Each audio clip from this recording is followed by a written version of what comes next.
Dilip Kalantri. I am a businessman. मेरे काफ़ी Muslim friends थे, वो अक्सर कहते थे मुझे कि इस्लाम में ब्याज से धंधा मतलब पैसा लेके धंधा करना गलत है।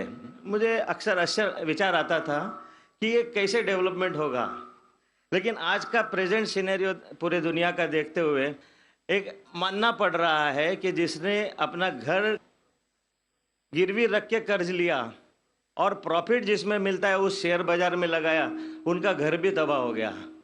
ये जो साइंस आज आपने बताया कि इस्लाम एक साइंस है, जैसे साइंस के ऊपर भी काम करता है, तो ये जो बात उन्होंने आज के 1400 साल पहले अगर कही होगी कि ब्याज लेना गलत है, हराम है, उसके पीछे इसकी क्या फिलॉसफी थी, ये मैं जानना चाहूँगा सर।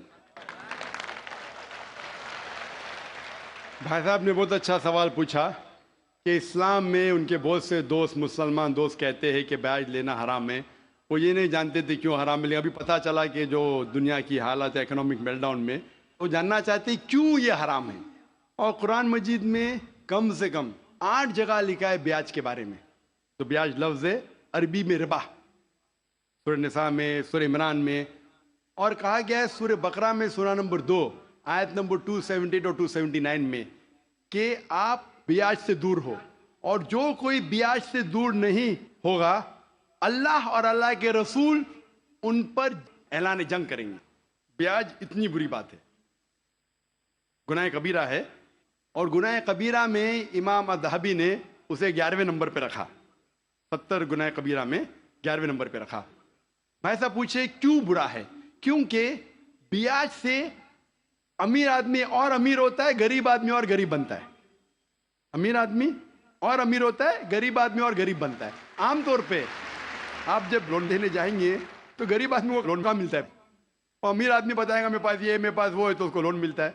तो अमीर और अमीर बनता है, गरीब और गरीब बनता है। इसीलिए कुरान में सूरह अल हशर में सूरह नंबर 59 आयत नंबर 7 में अल्लाह फरमाते कि ज़कात दो ताकि दौलत इंसानों के बीच घूमे, सिर्फ अमीरों में नहीं रहे। और ब्याज से क्या होता है, इन इस्लामिक फिलॉसफी हम कहते हैं प्रॉफिट एंड लॉस शेयरिंग। मुनाफा और नुकसान को हम बांटेंगे। मुनाफा और नुकसान बांटने से पूरी इकोनॉमी तरक्की करती है। और ब्याज से आप बैंक में ब्याज लेते हैं, मुनाफा या नुकसान 8%, 10%, 12% आपको देना ही देना, नुकसान या मुनाफा। लेकिन आप देखते शेयरिंग ऑफ द रिस्पॉन्सिबिलिटी, अगर नुकसान हुआ तो हम नुकसान शेयर करेंगे, प्रॉफिट हुआ प्रॉफिट शेयर करेंगे। ब्याज में क्या होता है, मिसाल के तौर पे बैंक में, मैं एक लंबी तकरीर दे चुका हूं इस पे, अभी वक्त नहीं है, सिर्फ ये बोलूंगा कि ब्याज में क्या होता है। मिसाल के तौर पे बैंक ए के पास सपोज 100 रुपया है, वो बैंक बी को 10 रुपया रख के 90 रुपया देती है बैंक बी को। बैंक बी उसमें से 9 रुपया रखता है, बाकी का 90% देता है बैंक सी को। बैंक सी 10% रखती, 90% रखती डी को, डी देता ई को। तो लोग कहते हैं मार्केट में हजारों रुपये है कितने, 100 रुपया। तो आज की तहकीक कहते हैं मार्केट में फ्लोट हो रहा है $6 ट्रिलियन, है तो कुछ नहीं, बहुत कम फ्लोट हो रहा है $6 ट्रिलियन। एक जन बेचता है, सब लोग बेचने शुरू होते। लीमैन ब्रदर्स, कौन सोच सकता था कि लीमैन ब्रदर नंबर 1 बेच जाएगा, उसके बाद सिटी ग्रुप, एक बेटा सब बेचते गए पूरी दुनिया में एक के बाद एक। तो क्योंकि it doesn't improve the society.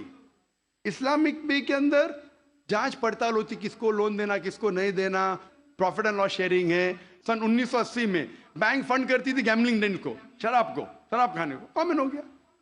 इसके बारे में अगर तकरीर मेरी सुनेंगे, interest free economy promulgated by the Quran, रिबा किस तरीके से हराम है, उसके ऊपर तकरीर मैंने की है। अगर वो सुनेंगे उसमें और डिटेल में मैं तस्करा कर रहा हूं क्यों इंटरेस्ट हराम है। लेकिन इन शॉर्ट वापिस से आज Japan, America sending ambassadors Islamic bank के बारे में जानने के लिए।